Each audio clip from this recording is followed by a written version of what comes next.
Breaking news. This is why whole school real estate is dead.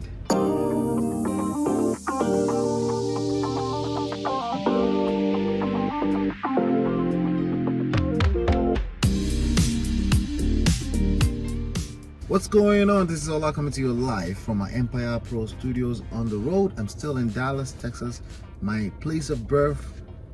I know nothing about this town. I was just born here. I was here for the first 3 years of my life. But I'm here anyway for a quick project. I'll be out of here in no time. Just a quick, but this was due. I had to basically come up with a way to get this content out to you. So please make sure you give me a thumbs up as a way to support me, because I'm always grinding. All right, good. So let's talk about it.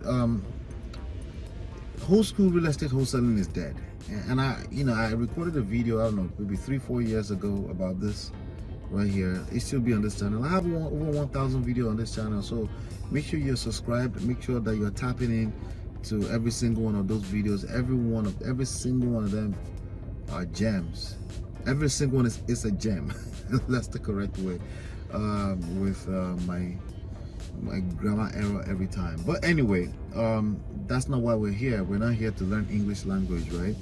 So basically, there's this article on Market Watch about real estate investors are less optimistic about the market, so it's time to talk about the market. I like talking about the market every now and then because honestly, the only way I'll be frank to really understand market is time, a function of experience in just consolidating things over time. So I've seen a lot in the last 15 years. I've seen a couple of recessions. Obviously, I was in the major recession 2008 that was triggered, or root cause was the subprime loan, right?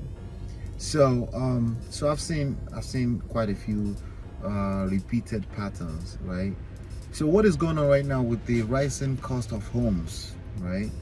It's a big concern, according to this article on Market Watch. About, you can Google it, real estate investors are less optimistic about the market, right?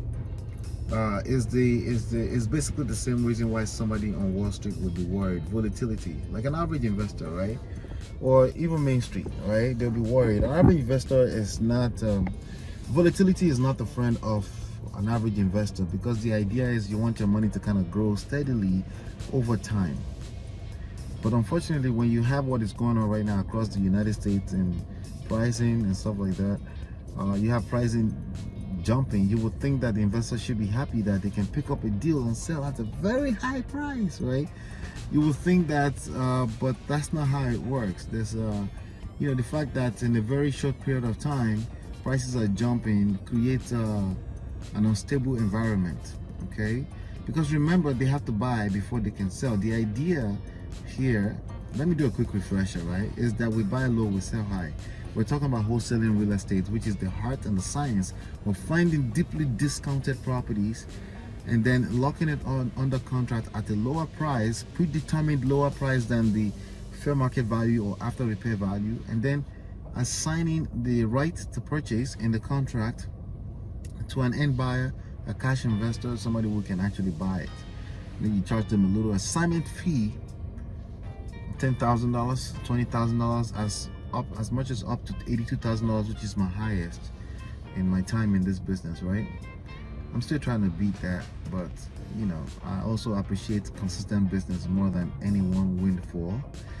But I digress, that's beside the point. But anyway, so the study is showing that this market is undesirable to real estate investors, and I'm not surprised.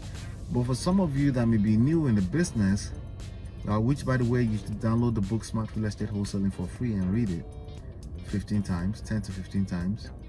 For some of you that may be new in the business, you may be thinking like, okay, what's the big deal? That means you get to sell higher.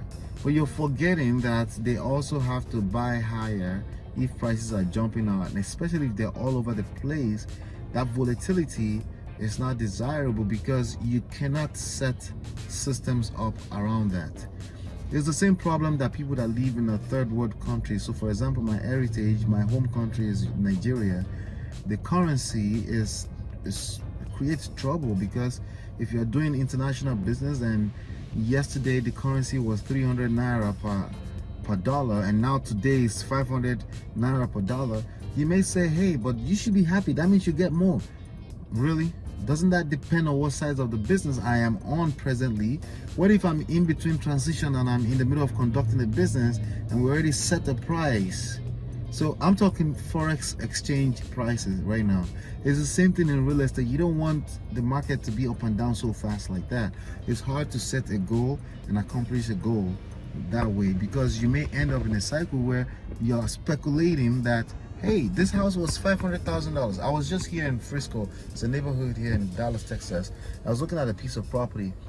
The price, general price in that area is showing about $750 to $850, but there's a house right there that somebody listed for $1.2 million, and there's somebody willing to pay 1.5 for it because the market is so hot and they're willing to outbid each other. If the bank doesn't believe it, they come up with the cash. Right? So that's not good for an investor who wants to put their money on the line right now. What if they put their money on the line and based on a certain price or speculation, and then they turn around tomorrow, the market crashed? Remember, it can crash that as fast as it goes up. The reason why you want steady growth is because it also decreases the chances that the market is going to crash so fast. The stable market decreases the chances that the market is going to crash fast unless something terribly goes wrong in the market. So of course, savvy investors are not happy about this, so they're kind of scared. They back away from the market. What does that mean for you as a wholesaler? That means whatever your locking price under right now, you want to make sure that you stick with the average. You want to be strict with how you're comping your properties. What does comping means? How you're evaluating what the property is worth. You know, there's more details about that in the material around this video. On how to comp a property. That's something you need to learn how to do. You can check out dealestimator.com. I have a free tool over there. But basically the idea is that you can't afford to say, hey, this property was worth something 9 months ago. That's 6 months that we were using for comp. At this point in time, you want to put that down to, honestly, it's dangerous, because if you put it down to 3 months, then you're having a heightened expectation of what the market is going to command, right?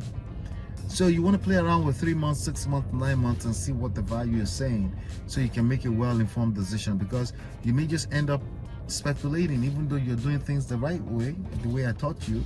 But keep in mind that the market is volatile right now, so you want to pay a little bit closer attention to how the values are moving. They're moving too fast in a shorter amount of period of time, and that's not a good thing in any market. We want stability, we want it to be steady, and that's what a good market looks like, because it allows you to make a well-informed decision as well.